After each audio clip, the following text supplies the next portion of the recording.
Do you like mystery quilts? Hello, welcome back to Quilting Color. My name is Shalina.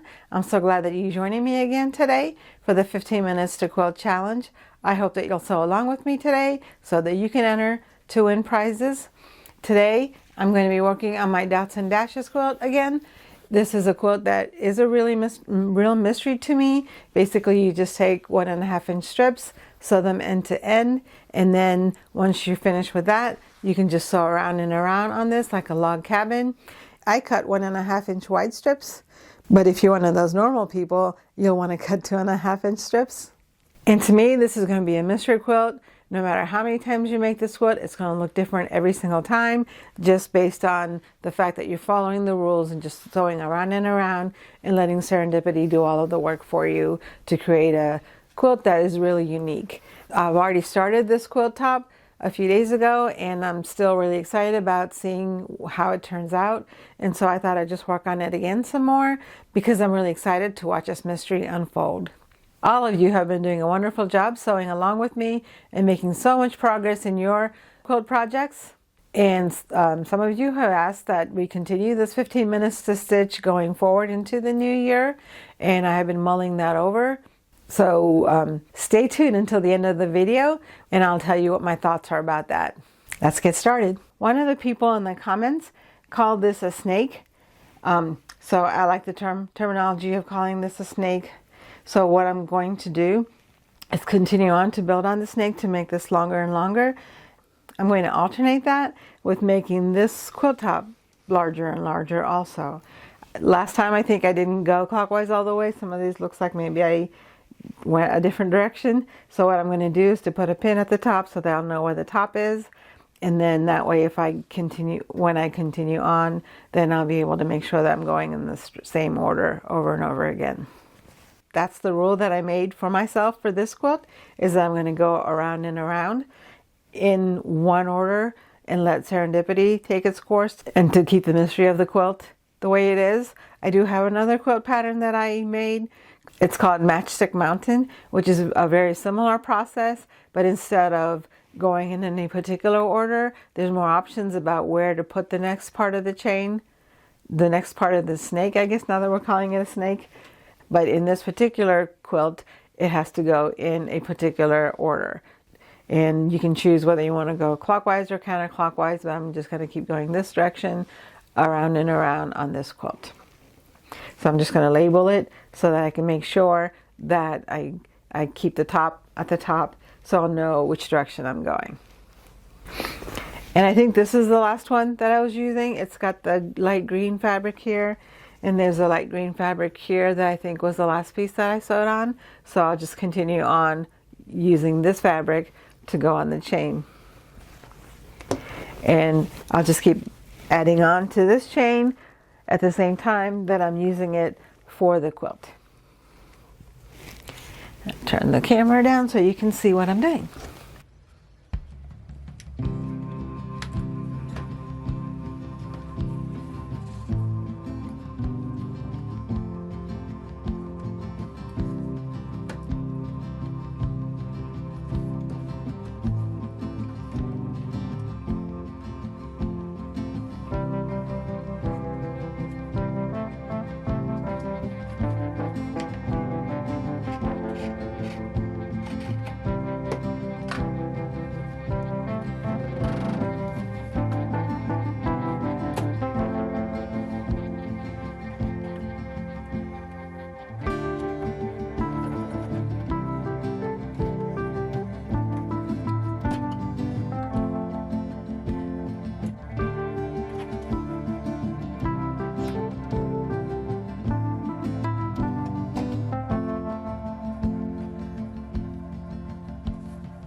See how the big long chain of blue is making it go all the way around like a frame?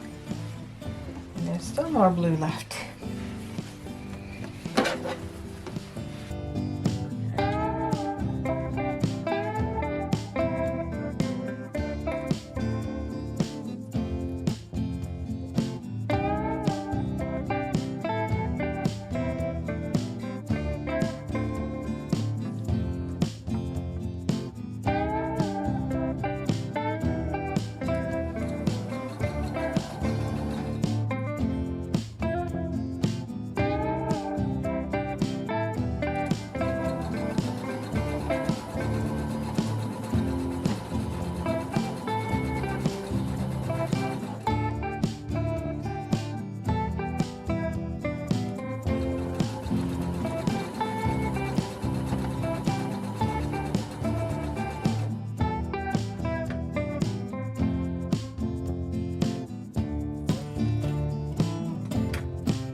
It gets faster and longer as you keep going,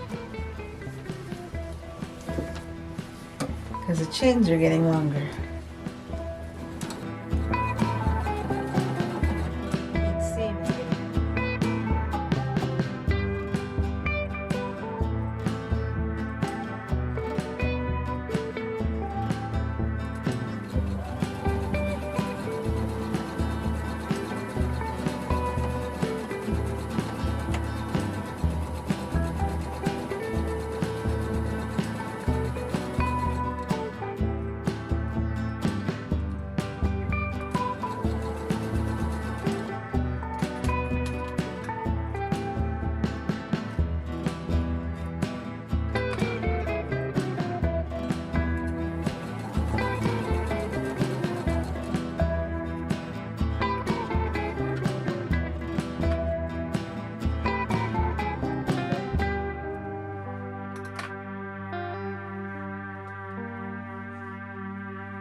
seam is too close to the edge to make a difference, so I'm taking it out.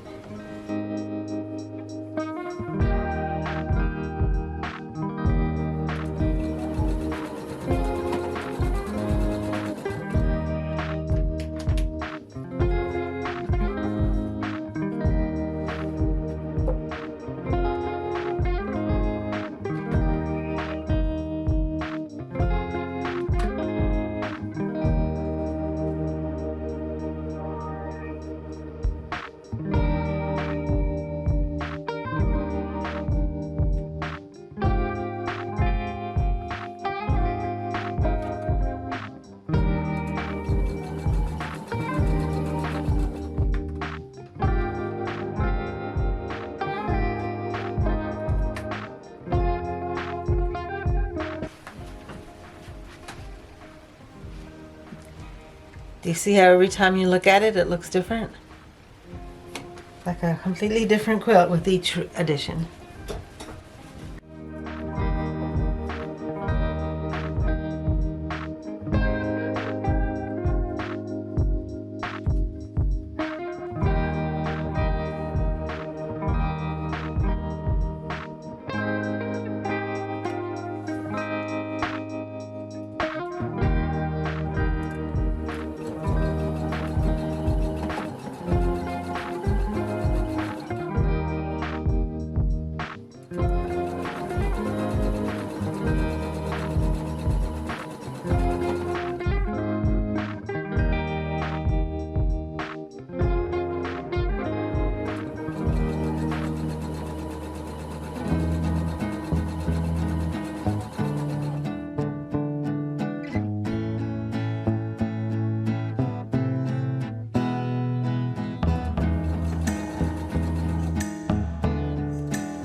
There's another one with another seam that's right at the edge.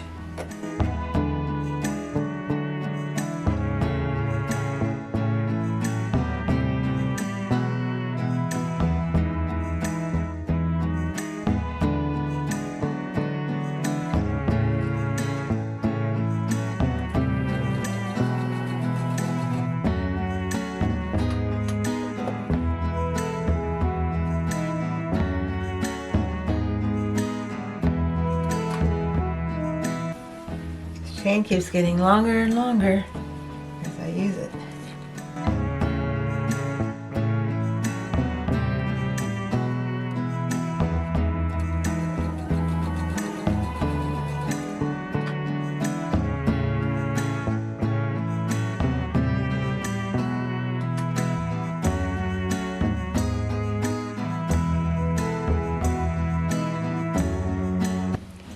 Here there's more of the same color next to each other, and if I were planning this I probably would have tried to avoid the same colors, but I think it's going to add a lot to the quilt.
My time is up.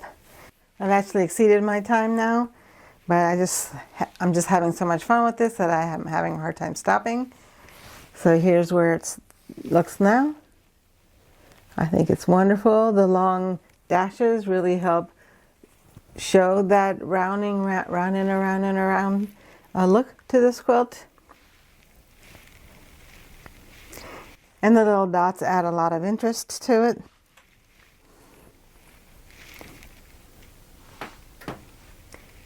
I really like the way it's turning out. I'm looking forward to making more progress on this quilt.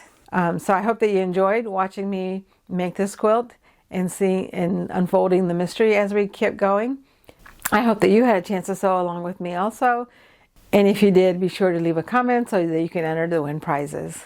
I'm giving away 2 copies of a book that I wrote especially for quilters, and I think you're really going to love it. It's really easy to enter. The first way you can enter is just to sew for 15 minutes a day. And if you sew for 15 minutes a day, just leave a comment to let me know what you worked on today, and you'll get an entry in that drawing. The second way that you can win is just to watch this video, and if you did that, just leave a comment about something that happened in the video today, and you'll get the second entry for this drawing. I'll put a link here and in the description box for yesterday's video in case you missed that. Some of you have asked to continue on with this 15 minutes to quilt challenge into the new year, and I think it's a great idea, and I would love to host that also. I try to sew for 15 minutes every single day. I've been doing that for several years now, so this is something that is natural for me. So I would love to do that. I am trying to think of ways that we can implement that in a realistic way. So I thought we could continue to share pictures and share our progress on our 15 minutes to quilt, both on Facebook and also on our community page here on YouTube. Maybe we could, I'm thinking right now that one of my blog friends has a 15 minutes to stitch challenge where we post our results on a weekly basis. And I think that's probably a more realistic way that, maybe we can just post results weekly on the community page and or Facebook so that we can keep track of our progress. Basically, you just write a chart that says, I sewed 4 out of the 7 days this week, something like that, just to keep us accountable. It helps keep us accountable and gives us that permission to take time for ourselves and do some quilting. I will not be able to make daily videos for that. One, because daily videos take a lot of time to make and produce, but also because there's other videos that I want to make. I think that making videos that show progress on the same quilt over and over again might get boring for most of the viewers. So I would like to take the time to maybe sew on my personal time, to have my 15 minutes to sew on my personal time, and then make tutorials and interviews and other types of video during my video sessions. I was thinking about the prizes too. I think what I'm thinking right now is that it would be a better idea to just do like a pop quiz type of a prize, like a pop quiz, just to randomly select a date, and when I have a prize to give out, and then give people the prizes based on that particular date. That way you're not sewing just on that one day, but you're actually sewing all the way throughout the year, because you never know when that day is going to happen.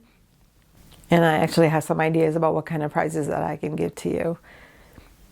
What do you think about these ideas? And if you have any other suggestions, let me know, and then we'll see how we can implement that in 2025. Thank you for watching. I appreciate all of your support, and I'll see you in the next video.